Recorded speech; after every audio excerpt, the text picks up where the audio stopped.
Hey, my name's Jason. Welcome to my blog. I'm going to show you how to make a waterproof guitar gig bag that is lightweight. So, let's get started. I bought the Martin Backpacker guitar, and this is the case that it came with. It's 20 ounces. It's not waterproof. This is the case that I made with absolutely no sewing experience. I did not use a sewing machine. It took me about 8 hours. It is waterproof, and it's 6.9 or 5.9 ounces. So here, let's open it up. I used the dry sack method with a little clip. Unroll, because zippers, the ones like this along the side, tend to absorb a lot of water. So I didn't use a zipper. Used a little Velcro in there for a little schnaz. Here's the guitar. And let's show you how it's made, shall we?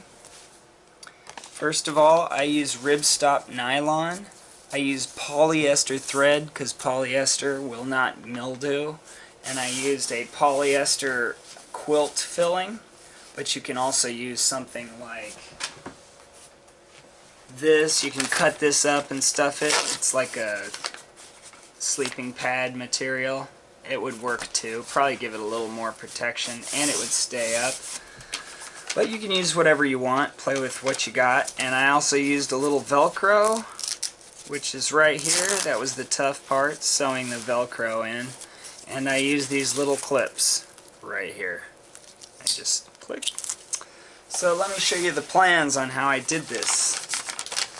First of all, I measured out the length of the guitar from top to bottom, and that's this, and you want to add 7 or 8 inches. I think I added 7. You can add 8. It depends on how much you want to roll it.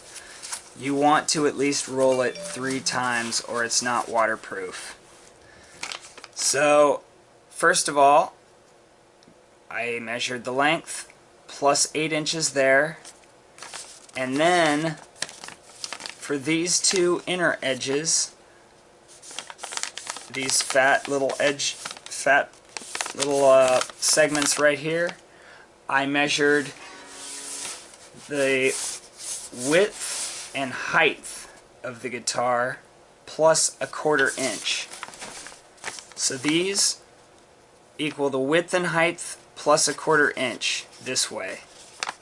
These over here on the outside were the width and the height. These little strips right here, 1/4 inch there, 1/4 inch there, 1/4 inch there, 1/4 inch there, 1/4 inch, 1/4 inch, 1/4 inch, and then on the end 1/4 inch. And so what I did was I cut my material out in this exact length.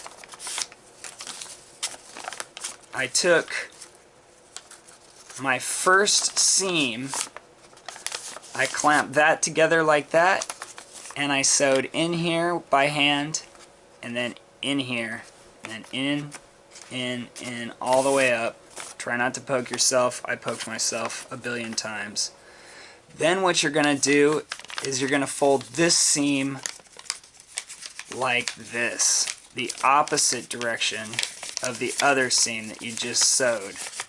So it goes this way. Gosh, this is not good at all.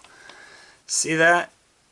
So this seam is facing up, this seam is facing down, and this seam over here is also going to be facing down. So you have this seam over here and this seam over here facing the same way, and this one is facing a different direction. Then what you're going to want to do is you're going to want to take this seam and this seam and collapse them in towards the middle. And you can sew them both at the same time, all the way up here, all the way to the top.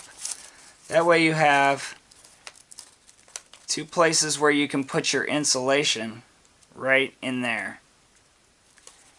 And so what I did on this point is I took these two seams and I collapsed them down, and then I sewed all the way down here.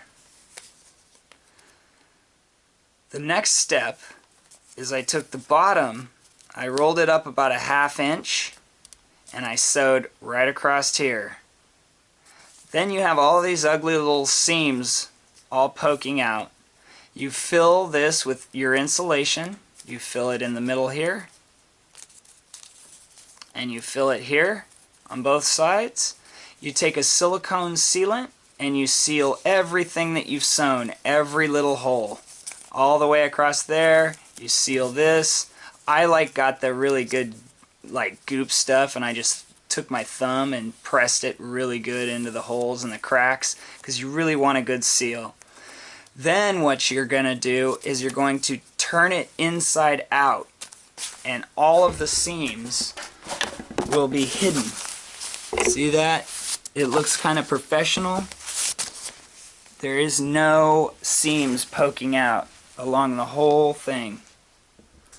And then what you're going to want to do is you're going to want to sew yourself like a plastic strip on each side. The stuffing is actually in here.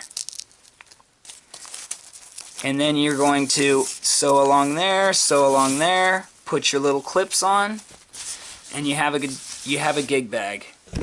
I hope this video was helpful. It was the second attempt. I kind of screwed it up last time, and I hope you like my blog. Enjoy.